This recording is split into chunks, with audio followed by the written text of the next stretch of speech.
Bonjour à tous, Jacques Laberge pour vous parler aujourd'hui d'un sujet qui concerne l'ensemble des entreprises, les personnalités difficiles au travail. Il y a plusieurs raisons qui peuvent expliquer une personnalité difficile au travail. Aujourd'hui, on va s'attarder dans ce premier blog d'une série de 3 aux causes qui proviennent de l'entreprise elle-même.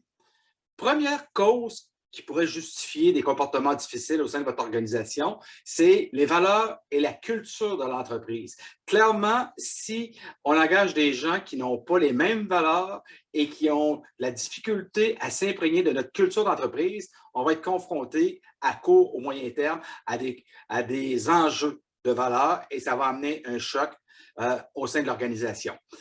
Deuxième problématique majeure que je rencontre souvent en intervention, c'est au niveau de l'organisation de l'entreprise elle-même, des processus, des procédures, des politiques. Si ce n'est pas clair, si les tâches sont mal définies, c'est certain que plus il y a un laxisme dans les processus, procédures et politiques, bien, plus vous laissez place à de l'interprétation et plus vous laissez place à du laxisme de la part des employés. C'est évident que toute organisation devrait optimiser dans la mesure du possible ses processus organisationnels. Ça amène aussi à poser la question, lorsque je rencontre des gestionnaires, est-ce que vous avez un guide de civilité? C'est banal, ce n'est pas un élément capital dans le fonctionnement de l'organisation, mais le guide de civilité va, comment dire, encadrer la façon que vous voulez que les communications se déroulent au sein de votre organisation.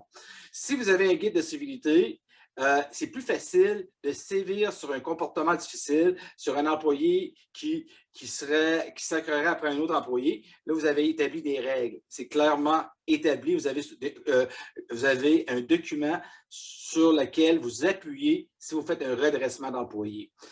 Pas de guide de civilité, puis je me mets à parler fort à un employé. OK, vous pouvez m'avertir, mais ça reste il y a un flou artistique qui demeure. Alors, je vous dis donc de structurer les relations au sein de votre organisation par un guide.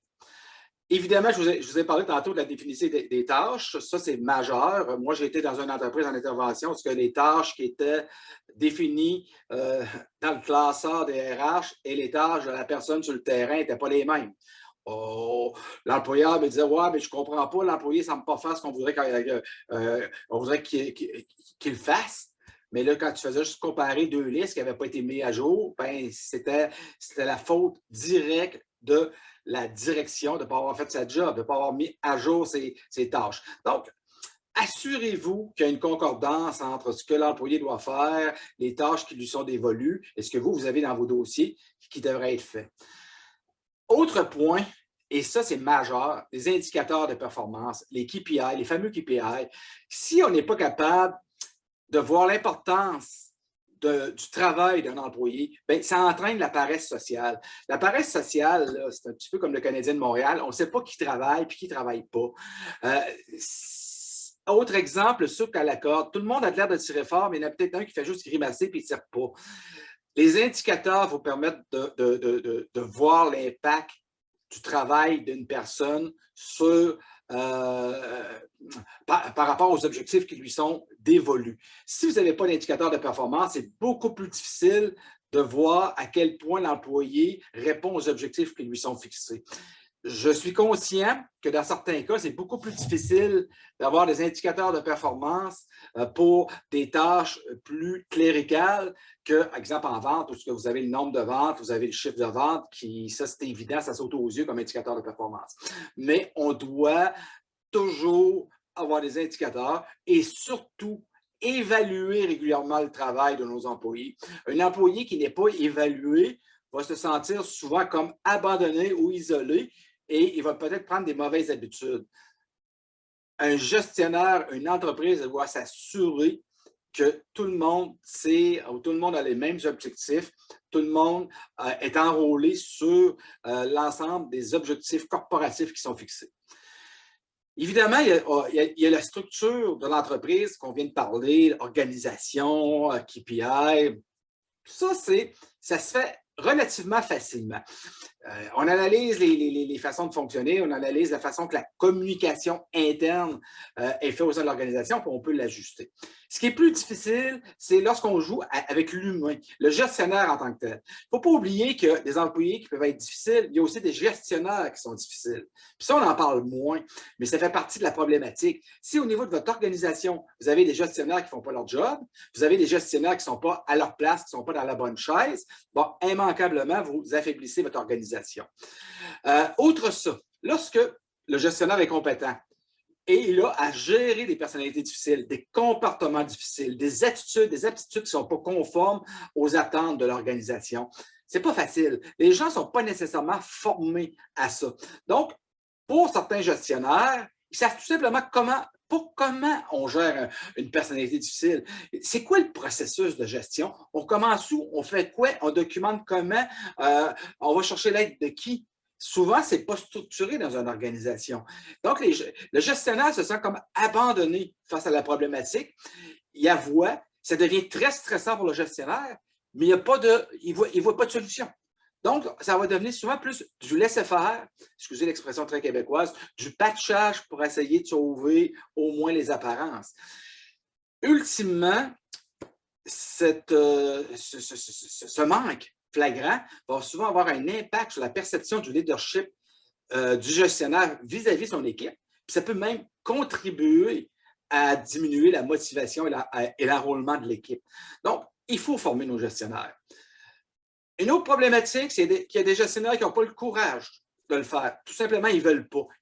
Ils sont intimidés, ils craignent le problème, ils n'aiment carrément pas ça, puis ils procrastinent le problème le plus possible.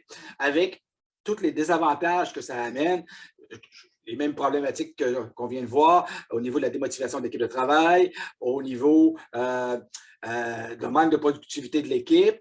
Pire encore, c'est que si vous ne réglez pas les problématiques d'employés difficiles, ben vos bons employés, dans le contexte du travail actuel, le contexte que tout le monde connaît de pénurie d'employés, vous risquez de perdre vos bons employés qui vont être à la recherche d'un climat de travail plus agréable et d'un gestionnaire qui fait cette job.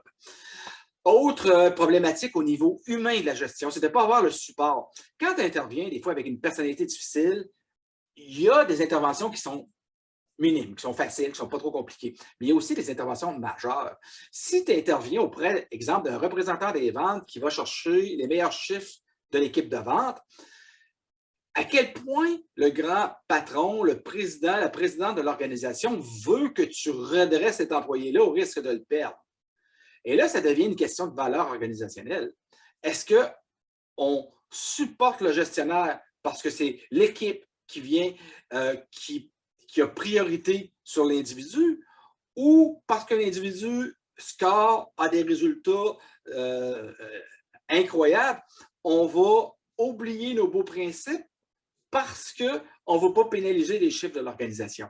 Ce n'est pas des décisions qui sont faciles dans une organisation, mais là, ça devient vraiment, comme je le disais, des valeurs organisationnelles. Est-ce que vous voulez que tous les employés soient perçus comme égaux, ou vous voulez avoir une gestion perçue comme étant plus patriarcale, favorisant les amis, avec toutes les problématiques que ce type de culture peut amener au sein de votre organisation? Dernier point au niveau de l'humain, c'est, on dit toujours aux gestionnaires, il faut que vous vous adaptez à vos équipes de travail. Mais souvent, c'est dit par des gens qui ne comprennent même pas ce que ça veut dire s'adapter à une équipe de travail. S'adapter à son équipe, c'est vraiment un processus, c'est un ensemble de compétences que vous devez maîtriser. Entre autres, vous devez comprendre les 16 profils de personnalité. Vous devez aussi maîtriser des processus de négociation parce qu'une équipe de travail est toujours en train de faire des demandes, en train de négocier avec vous. Vous devez être en mesure de voir les tentatives de manipulation.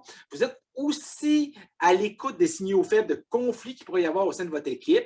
Vous devez la motiver, cette équipe-là. Vous devez exercer un leadership qui va être personnalisé en fonction des situations et des personnes, parce qu'on n'exerce pas son leadership avec un introverti de la même façon qu'avec un extroverti. Donc, tout ça, c'est un ensemble qu'on voit dans mes formations en communication, c'est un ensemble d'éléments importants, je vais appeler ça mes blocs Lego de la communication, qui permet, une fois mis en place, de rendre la communication bilatérale et surtout, d'être capable de dire avec mon employé A, voici ma stratégie de communication, avec mon employé B, C et D.